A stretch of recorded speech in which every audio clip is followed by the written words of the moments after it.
प्यारे अभ्यर्थियों नमस्कार। स्वागत है आप सभी का आपके अपने YouTube channel RP study fever में।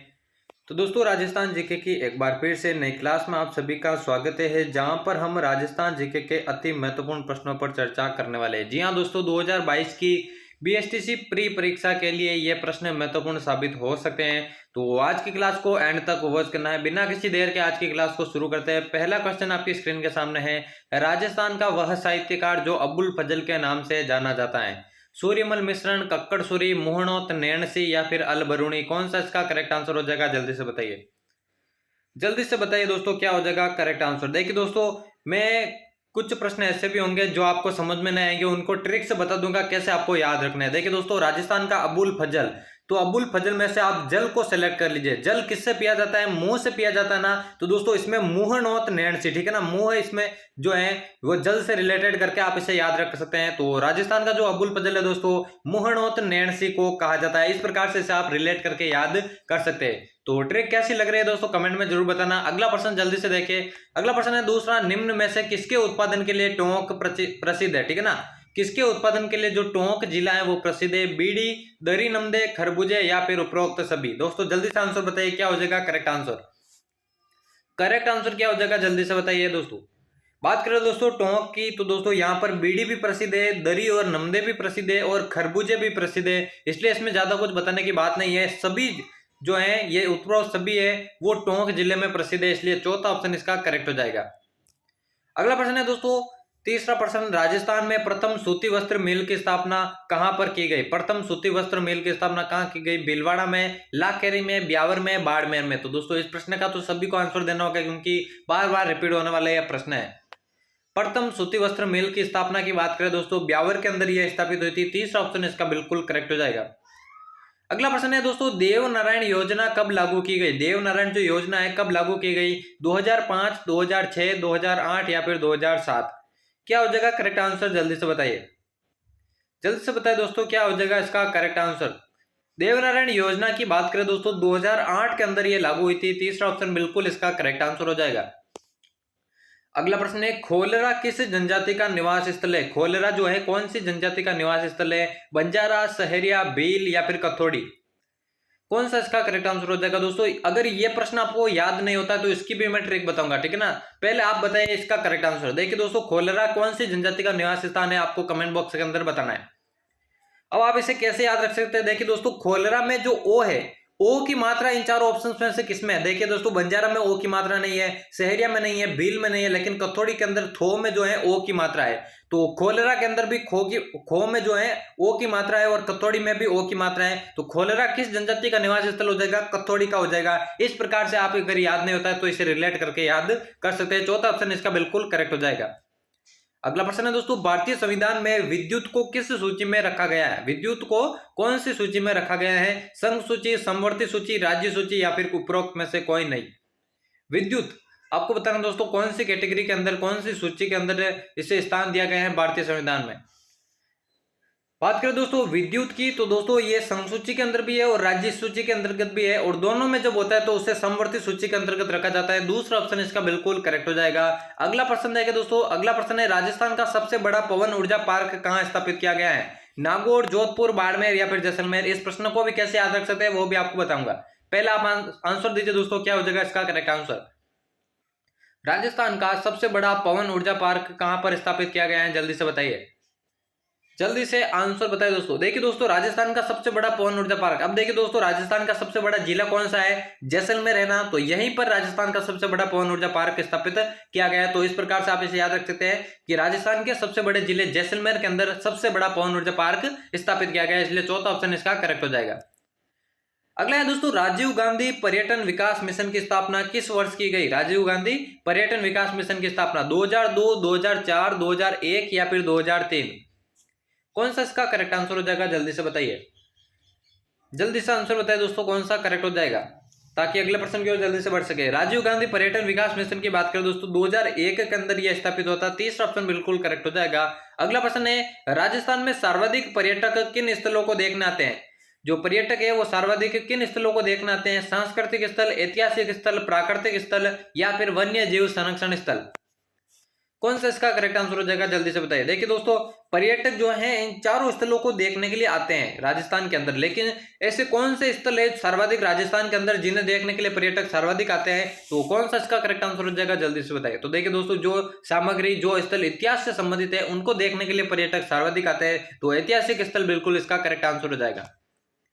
अगला है, राज्य में किस नस्ल की भैंसों का सबसे ज्यादा पाला जाता है, ठीक है ना। कौन सी प्रकार की या कौन सी किस्म की नस्ल की भैंसों को सबसे ज्यादा पाला जाता है, मुर्रा, मेहसाणा, सुरती या फिर उपरोक्त सभी। सबसे ज्यादा पाली जाने वाली भैंसों की नस्ल कौन सी है, ये आपको बताना है।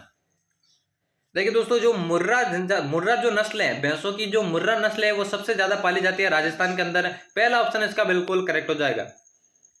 अगला प्रश्न देखिए दोस्तों, श्री बांगड़ राजकीय संग्रहालय कहां पर स्थित है। श्री बांगड़ राजकीय संग्रहालय जालोर, जोधपुर, चूरू या फिर पाली, कौन सा इसका करेक्ट आंसर हो जाएगा, जल्दी से बताइए। श्री बांगड़ राजकीय संग्रहालय कहां पर स्थित है, ये आपको बताना दोस्तों, कौन सा इसका करेक्ट आंसर हो जाएगा। सभी अभ्यर्थियों को आंसर देना, इसका जो करेक्ट आंसर हो जाएगा वो हो जाएगा दोस्तों पाली, ठीक है ना। चौथा ऑप्शन बिल्कुल करेक्ट हो जाएगा। अगला है, लोहे के अयस्क से लोहा गलाने की प्राचीनतम भट्टियां कहां मिली है। सुनारी, जोधपुरा, नगरी या फिर राजसमंद, कौन सा इसका करेक्ट आंसर हो जाएगा, जल्दी से बताइए। लोहे के अयस्क से लोहा गलाने की प्राचीनतम भट्टियां कहां पर मिली है। देखिए दोस्तों, सुनारी किससे संबंधित है, मान लीजिए सोने से संबंधित है, ठीक ना। सुनार से संबंधित है, सोने से संबंधित है, और सोने और लोहे दोनों एक प्रकार की क्या है, धातु है। सोना और लोहा दोनों एक प्रकार की धातु हैं, तो इस प्रकार से आप इसे रिलेटेड करके याद कर सकते हैं कि जो लोहे के अयस्क से लोहा गलाने की प्राचीनतम भट्टियां है वो सुनारी से मिली है, ठीक है ना। कहां से मिली है, सुनारी से मिली है। पहला ऑप्शन इसका बिल्कुल करेक्ट हो जाएगा। देखिए, अगर आपको राजस्थान जीके याद नहीं होता है, कुछ इसी प्रकार से आपको रिलेट करके जो है उन्हें याद रखना पड़ेगा, ठीक है ना। बाकी राजस्थान जीके बहुत लंबा है, आपको याद करने में दिक्कत होगी। अगला प्रश्न देखिए जल्दी से। अगला है, जैसलमेर जिले के अधिकांश क्षेत्र में, जैसलमेर जिले के अधिकांश क्षेत्र में किस प्रकार के बालू का स्तूप है। अनुदैर्य, बरखान, परवलयिक या फिर ये सभी, कौन सा इसका करेक्ट आंसर हो जाएगा, जल्दी से बताइए। कौन सा इसका करेक्ट आंसर हो जाएगा, जल्दी से बताइए। जैसलमेर जिले में सर्वाधिक बालू का स्तूप कौन से पाए जाते हैं। देखिए दोस्तों, जैसलमेर के अंदर देखिए ज के अंदर आपके दो मात्रा स्थित है, ठीक है ना। ज के अंदर दो मात्रा स्थित है, और इसमें से कौन से बालू का स्तूप में दो मात्राएं हैं, तो अनुदैर्य में है, ठीक है ना। तो जैसलमेर जिले में सर्वाधिक कौन से बालू का स्तूप होंगे, तो अनुदैर्य इसका बिल्कुल करेक्ट आंसर हो जाएगा। इस प्रकार से आप इसे याद रख सकते हैं। अगला है दोस्तों, राजस्थान का अक्षांशीय विस्तार कितना है। ये प्रश्न बहुत ही महत्वपूर्ण प्रश्न है दोस्तों, बार बार ये प्रश्न पूछा जाता है और आपको ये याद होना भी चाहिए। राजस्थान की स्थिति से रिलेटेड है।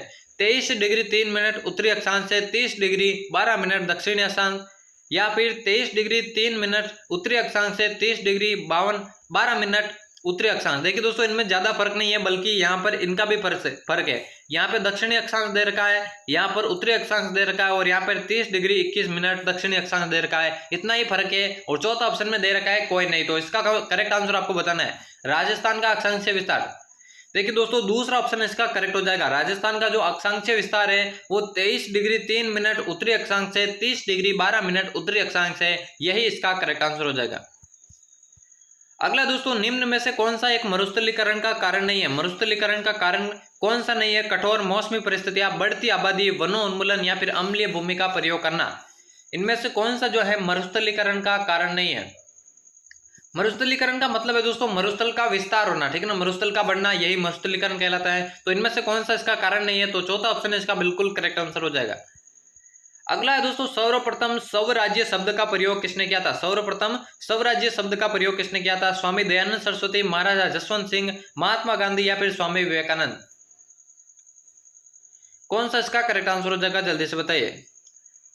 सर्वप्रथम स्वराज्य शब्द की जो प्रयोग है वो किसने किया था, जल्दी से बताइए राय। तो स्वामी दयानंद सरस्वती ने सबसे पहले स्वराज्य शब्द का प्रयोग किया था। पहला ऑप्शन इसका करेक्ट हो जाएगा। दोस्तों, चैनल को अभी तक सब्सक्राइब नहीं किया तो जल्दी से सब्सक्राइब कर लीजिए, क्योंकि इसी तरह की महत्वपूर्ण क्लासेज आपको चैनल पर आगे भी देखने को मिलेगी। अगला प्रश्न है, परंपरा पत्रिका जो है कहां से प्रकाशित होती थी। कहां से प्रकाशित होती थी। भिलवाड़ा, भरतपुर, जोधपुर या फिर बीकानेर, क्या हो जाएगा करेक्ट आंसर, जल्दी से बताइए।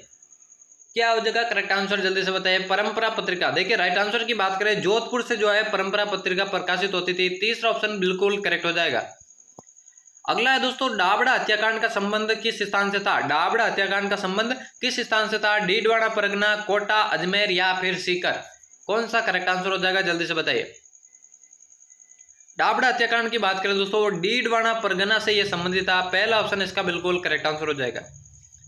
अगला देखिए दोस्तों, प्रजामंडल से रिलेटेड है। धौलपुर प्रजामंडल की स्थापना कब की गई थी? धौलपुर प्रजामंडल की स्थापना 1940, 1936 या फिर 1935, या फिर चौथा ऑप्शन है 1931 ईस्वी।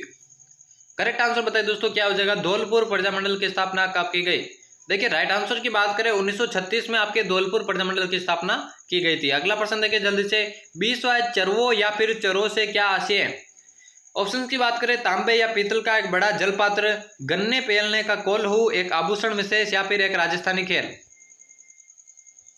क्या हो जाएगा इसका करेक्ट आंसर? आपको बताना दोस्तों। देखिए दोस्तों, आपको मालूम होना चाहिए जो चरवा है या फिर चरो है वो तांबे या पीतल का एक बड़ा जल पात्र कहलाता है, ठीक है ना। तो पहला ऑप्शन है इसका बिल्कुल करेक्ट आंसर हो जाएगा। अगला प्रश्न देखिए दोस्तों, अगला प्रश्न है, विजयदान देता किस भाषा के लेखक है? जो विजयदान देता है कौन सी भाषा के लेखक है, आपको बताना है दोस्तों। ऑप्शन की बात करें, गुजराती, राजस्थानी, संस्कृत या फिर हिंदी। क्या हो जाएगा इसका करेक्ट आंसर? जल्दी से बताइए। विजयदान देता कौन सी भाषा के लेखक है, आपको बताना दोस्तों। करेक्ट आंसर की बात करें दोस्तों, ये जो है राजस्थानी भाषा के लेखक है, ठीक है ना, राजस्थानी भाषा के लेखक है, यही इसका करेक्ट आंसर हो जाएगा। अब देखिए दोस्तों, विजयदान, विजयदान के अंदर कितने शब्द है? तो 5 शब्द है, ठीक है ना। और राजस्थानी के अंदर भी 5 शब्द है, तो इससे आप इसे याद रख सकते हैं। विजयदान देता का संबंध किससे है? राजस्थानी भाषा से है। अगला दोस्तों, राजस्थान सिंधी अकादमी जयपुर की स्थापना कब की गई? देखिए सबसे पहले आपको याद रखना है, राजस्थान सिंधी अकादमी कहां पर स्थित है? तो जयपुर के अंदर स्थित है। यह भी आपसे प्रश्न पूछा जा सकता है। इसकी स्थापना कब हुई थी? 1975, 1970, 1989 या फिर 1983? 89 नहीं, 79 है, ये माफ कीजिएगा। तो जयपुर जो में राजस्थान सिंधी अकादमी है जो कि कहां पर है? जयपुर में। तो उसकी स्थापना के बारे में पूछा गया है। क्या हो जाएगा करेक्ट आंसर? 1975, 1970, 1979 या फिर 1983? तो देखिए दोस्तों, याद रखना आपको 1979 में, 1979 में जो है इसकी स्थापना हुई थी। तीसरा ऑप्शन बिल्कुल करेक्ट हो जाएगा।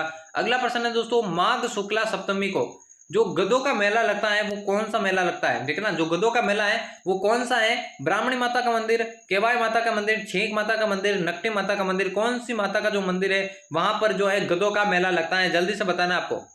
और कब लगता है? माघ शुक्ला सप्तमी को गधों का मेला। तो कौन सा इसका करेक्ट आंसर हो जाएगा? जल्दी से बताइए, जल्दी से आंसर बताइए। देखिए दोस्तों, जो गधों का मेला कहलाता है वो कहलाता है ब्राह्मणी माता का मंदिर। पहला ही ऑप्शन इसका करेक्ट हो जाएगा।